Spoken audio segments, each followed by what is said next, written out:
पुस्तक दोस्ती अभियानाच्या वतीने जागतिक पुस्तक दिन सेलू पंचायत समिती अंतर्गत आपण पाहत आहात जनता लाईव्ह न्यूज आवाज जनतेचा संपूर्ण महाराष्ट्र नेटवर्क। दिनांक 23 एप्रिलला जागतिक पुस्तक दिन सेलू पंचायत समिती अंतर्गत येणाऱ्या वघाळा येथील जिल्हा परिषदेच्या उच्च प्राथमिक शाळेत बालकांच्या उत्स्फूर्त प्रतिसादात साजरा करण्यात आला। या प्रसंगी बालवाचक साहित्य संमेलनाचे आयोजन करण्यात आले।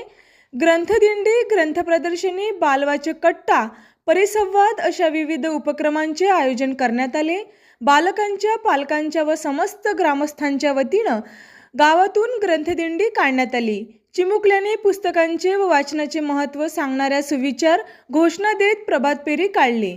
कार्यक्रमाला युक्ता कडू, पुस्तक दोस्ती चळवळीचे प्रणेते प्राध्यापक सचिन सावरकर, विस्तार अधिकारी खोडे, फिरत्या वाचनालयाचे सुरेंद्र बेलूरकर, पोलीस पाटील विजय कोल्हे व सामाजिक कार्यकर्ता कौशल्या लडी यांची उपस्थिती होती। मुख्य संपादक सूर्यकांत राठोड, जनता लाईव्ह न्यूज।